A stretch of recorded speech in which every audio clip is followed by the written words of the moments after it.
car does almost have a religious status in the modern world. It's certainly more than just a practical means of transport. People get more passionate about their car than any other machine. At the same time, there's something very cheap and nasty about the things, the way they so quickly rot and fall to bits and end up looking like these ones.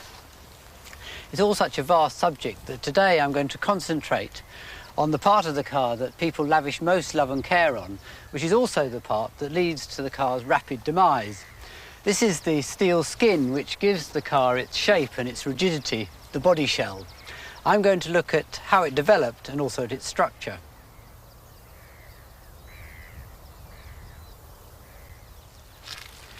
The invention that really created a market for the car by giving people a taste of the fun that could be had from a personal means of transport was the bicycle.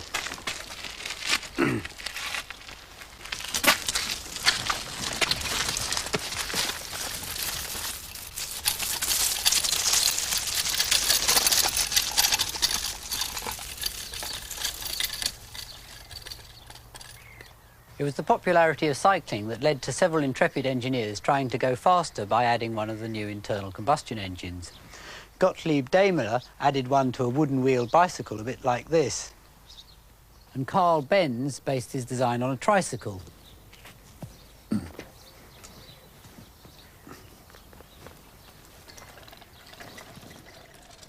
Benz was a mechanical engineer born in Germany in 1844.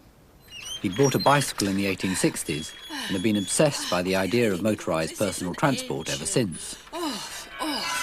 Herr Benz, I see you marry my daughter, and I give you lots of money. My engine! At last I can build it! He spent his wife's dowry on a small engineering works and eventually managed to make a simple engine and tricycle. Liebchen! Liebchen! Would you like to come for a drive? I hope it was worth waiting for, Carl. You and your engine. Oh! Ooh. Ah! He never saw the point of faster speeds and refused to change his basic design. He won't change with the times, so we have no confidence. By 1906, it was hopelessly outdated, and his fellow directors threw him out. Could this be a boardroom coup? Oh, yeah. Yeah. Ah! At exactly the same time, Daimler was also experimenting only 30 miles away, though neither knew of the other's work. Daimler was really only interested in engines. He perfected one that ran at 900 RPM, over 3 times faster than anything else at the time. He then tried to find all sorts of uses for it.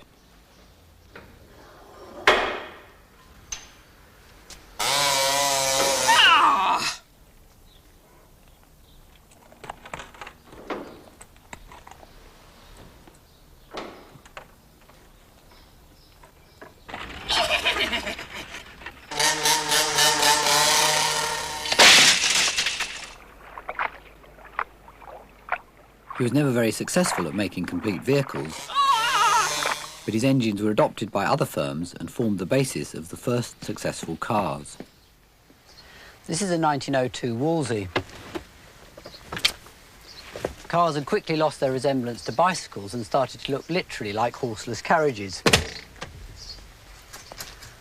The body, the interior, the wooden frame, the wheels, even the patent leather mudguards and the lamps are exactly like a horse-drawn carriage. In fact, this part of it would have been made by a traditional carriage builder. Mechanically, though, it's already surprisingly like a modern car, with the steering wheel and the pedals in exactly the same place. It is ready. He has bought one. Why, the fellow has the horse of his own yet, has he? Well, I think we ought to go and see what he has got anyway. Oh, certainly. I'm not prejudiced. Come along, Vicar. With a 20-mile-an-hour speed limit, which stayed in force until 1930, cars still weren't particularly useful. Gentlemen, how are you? Hello, John, old boy. But motoring quickly became a fashionable hobby for the rich. This is part of a film made by Morris in the 1920s about the history of motoring. Come on, jump in, sir. Go on, can I get a jump? Take care of yourself, Dad. All right. Get careful, little bit. Now we're off.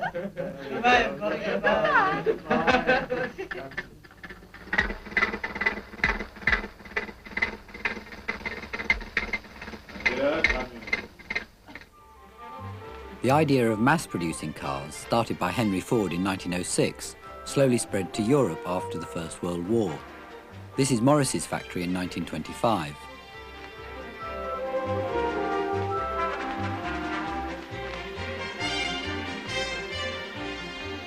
The bodies were still being made with the traditional wooden frames like horseless carriages. Although they were mass-produced, it was all still very labour-intensive. Oh, Mother, here's Dad in my new car.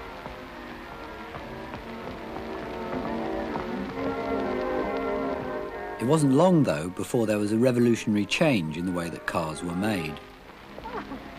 Well, you like it? Well, it certainly looks very nice. I think it's lovely. It's really all made out of steel, Dad. Yes, practically all of it. Today, all cars are built round a steel body shell. It's a good name for it because it is a bit like an eggshell. The material it's made of is very weak. It's the shape that gives it its strength. The steel the car's made of is incredibly thin. It's only just over 0.5 millimetre thick. And I can actually just about cut it with a pair of kitchen scissors. It's a little bit of a struggle.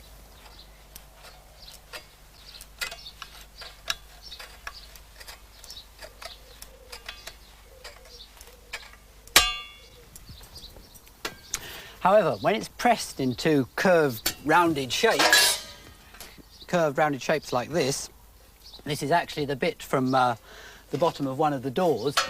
Its strength increases enormously, is now quite strong enough to stand on. The idea of making cars like this came from an American engineer called Edward Budd, who's one of my heroes. Budd set up his factory determined to make complete pressed steel cars in 1912. His first successful car body, for the 1916 Willis Knight, looked indistinguishable from a conventional wooden one.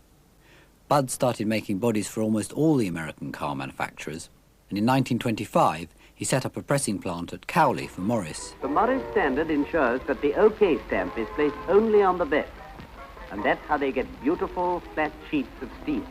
But, Dad, the car hasn't got flat sides. It has beautiful curves. Yes, I know, Miss Inquisitive. I thought you'd want to know how that's done. Well, those beautiful curves you like so much are made on huge machines called presses. Some are as tall as a house and weigh as much as 30 tons or more. The keen, unfashioned beauty of a great machine pressing steel. 500 tons presses its irresistible weight on a sheet of steel, producing the rear quarter panel of an Austin 7.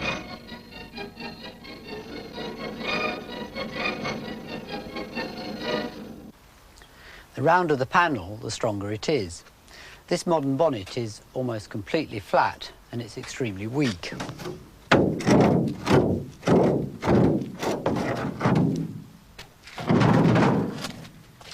It needs this elaborate piece behind to make it stiff enough.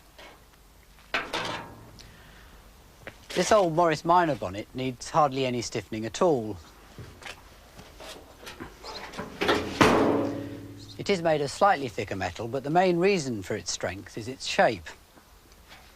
Deeply rounded curves like this are the obvious way to give pressed steel strength, and I'm sure this is why such rounded bulbous cars came into fashion in the 30s and 40s. In the truly modern home or the truly modern car, it's functional design that counts. Smart styling is styling with a purpose, as seen in this new 1948 Futuramic Oldsmobile. Futuramic is a brand new word created to describe this brand new post-war General Motors car.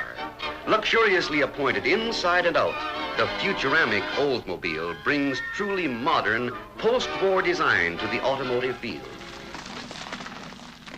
The rigidity of the steel pressings can be greatly increased by welding them together to make hollow box sections. A bit like that. This welding is done by machines like this called spot welders. Although it looks rather complicated, all it's doing is squash the two bits of metal between its jaws and pass a large electric current through it. This heats the metal up enough to weld it together. So,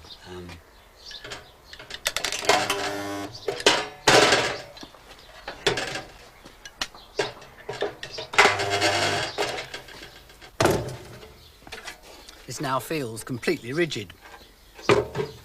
If you look at any modern car, you can actually see the little spots. They're all welded together like this. Although at first the welding was done by portable machines like this, today it's usually done by robots.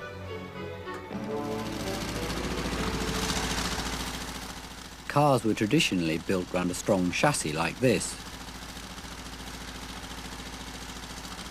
All the components were fixed on, and then a fairly flimsy body could be dropped over the top.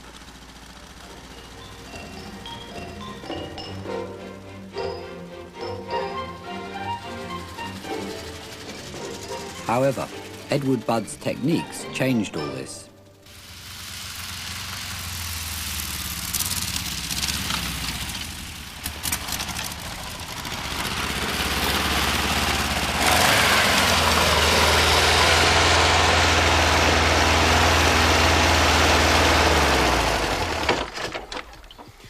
Budd realised that his all-steel bodies, Budd realised his all-steel bodies could be made so strong that you really didn't need a chassis at all. All the mechanical components could be bolted straight on. Dad, I thought the engine, axles and wheels were always fixed onto the chassis. On ordinary cars, yes. But this, Morris, is the latest product of engineering science, and the wheels are fixed directly onto the body.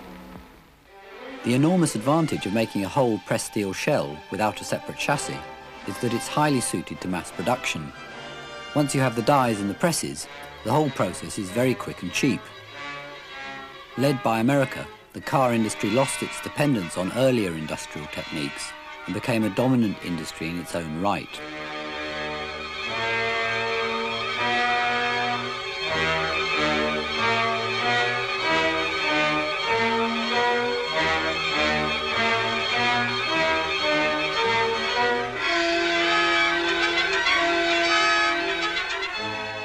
Presses like these have been used to mass-produce cars ever since. Although today cars look very different and have improved in countless small ways, they're basically very similar. Almost the only radical change on a par with pressed steel construction has been the introduction of front-wheel drive. In many ways, the 1934 Citroën Traction Avant was really the first modern car. It was front-wheel drive. It was the very first mass-produced car without a chassis, and it even had independent suspension.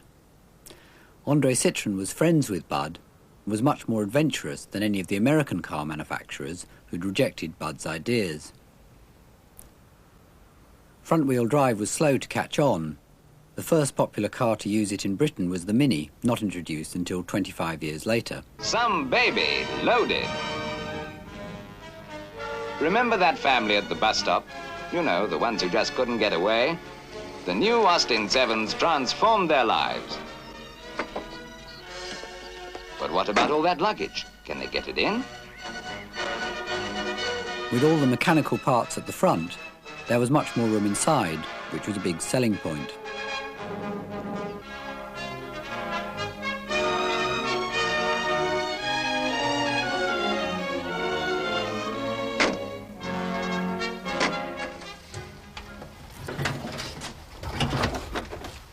The Mini has its driving wheels at the front. This makes it all very compact, particularly with the engine mounted sideways. The big advantage to the manufacturer was that all the mechanics could be assembled together and fitted under the body shell in one lump.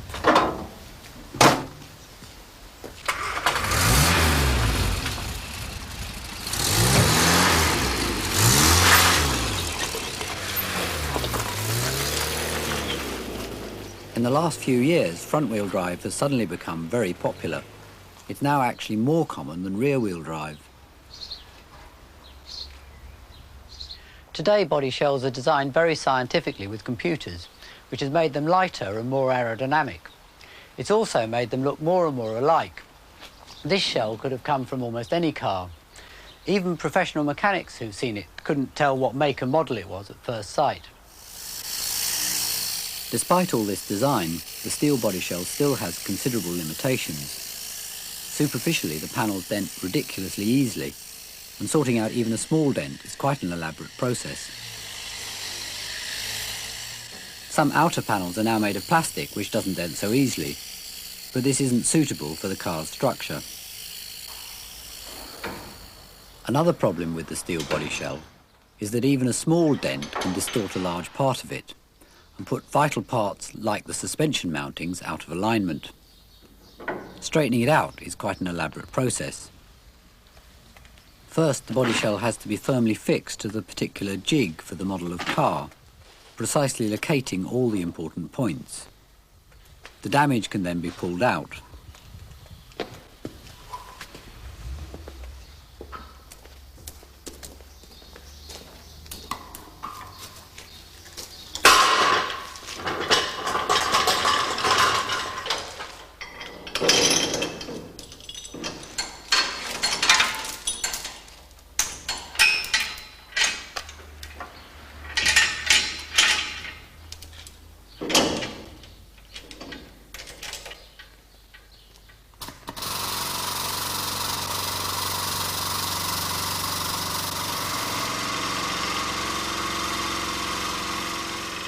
The badly damaged bits still have to be replaced, but it pulls most of the shell back into alignment.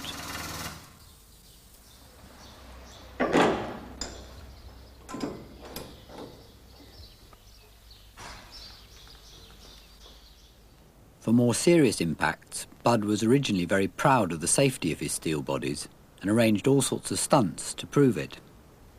Citroën did the same.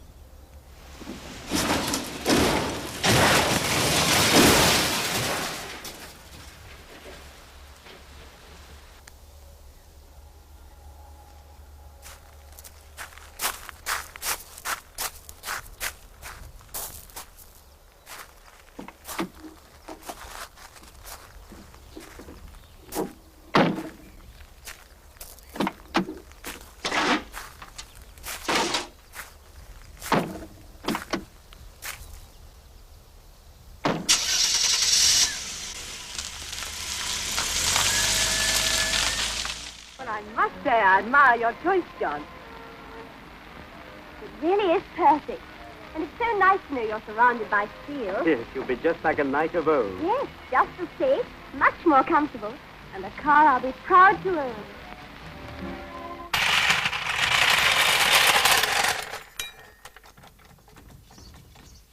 However, as car speeds have increased over the years, the forces the body shell has to cope with have increased enormously.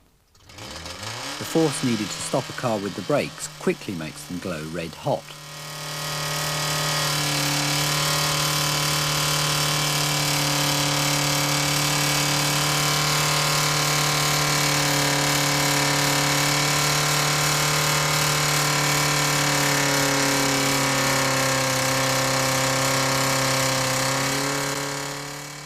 In a crash, the car stops in a fraction of a second, so the force is many times greater, and it all has to be absorbed by crumpling the body shell. Manufacturers try to design areas that collapse, called crumple zones, in any serious impact, leaving the interior as rigid as possible. But safety is only one of the many factors that goes into designing a body shell. Cost, appearance, ease of manufacture, etc. are all equally important. Certainly, cars aren't as safe as they have to be when, for instance, you're designing a stunt for a film, and safety is the priority. The difference between a real road car accident and a stunt like I'm now going to do is the fact that I know exactly what's going to happen in the stunt. I prepare myself and the car for that eventuality. The body shell is nowhere near strong enough, so we have to reinforce that with a roll cage. That's made out of strong tubular steel, and I know exactly where the car will be hitting the ground. Most of the impact will happen on that corner, so we reinforce that really strongly above my head. The doors are welded shut. This last door, the one I get in, will be wired shut to make sure it can't possibly open when it rolls, because the door could rip off and go inside the car and do quite a lot of damage. I also put 2 bars up at the window to make sure that the bonnet, if it did come off, wouldn't come through the window and hit me. I'm not really worried about the glass. The glass is minor, it can't possibly cut me. I'm wearing a visor and gloves. Although it looks dangerous, I don't even consider it to be even slightly dangerous, because I know what I'm doing.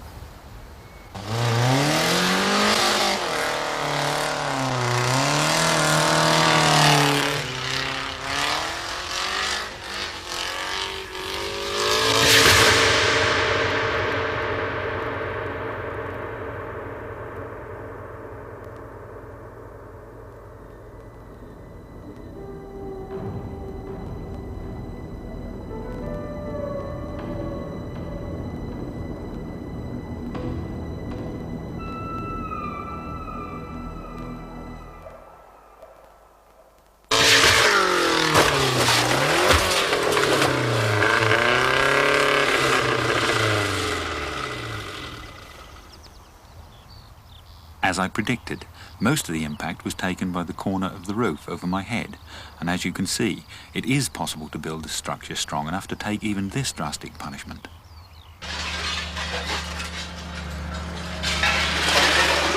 The other big problem with a steel body shell is rust. Despite manufacturers' claims about corrosion protection, about half of all cars are still scrapped by the time they're 10 years old. Most cars are still runners when they reach the yard. It's almost always the body shell, not the mechanics, which seals their fate. This car still looks immaculate, but underneath it's so rusty it's impossible to repair.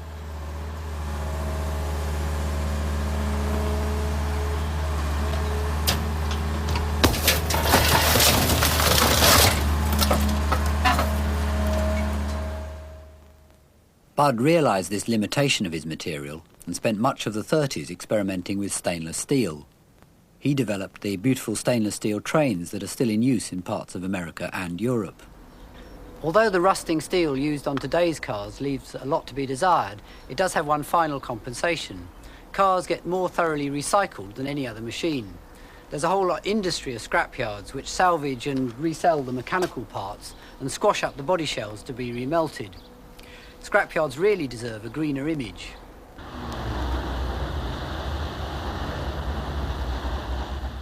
Perhaps it's almost a relief cars don't last very long.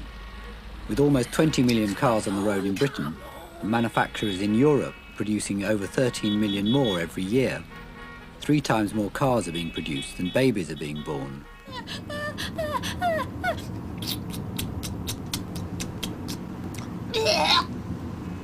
No, I know I'm losing millions. I'm stuck in a traffic jam. They're hardly the symbols of freedom and progress they once were. There's so many of them, they're now often slower than the bicycle they originated from. Bloody cyclists! It's a sad sight seeing what was once somebody's prized possession come to such an ignominious end. But watching this body shell being squashed does make you realise just how ingenious its design is. The way the whole thing can be made from such a small amount of metal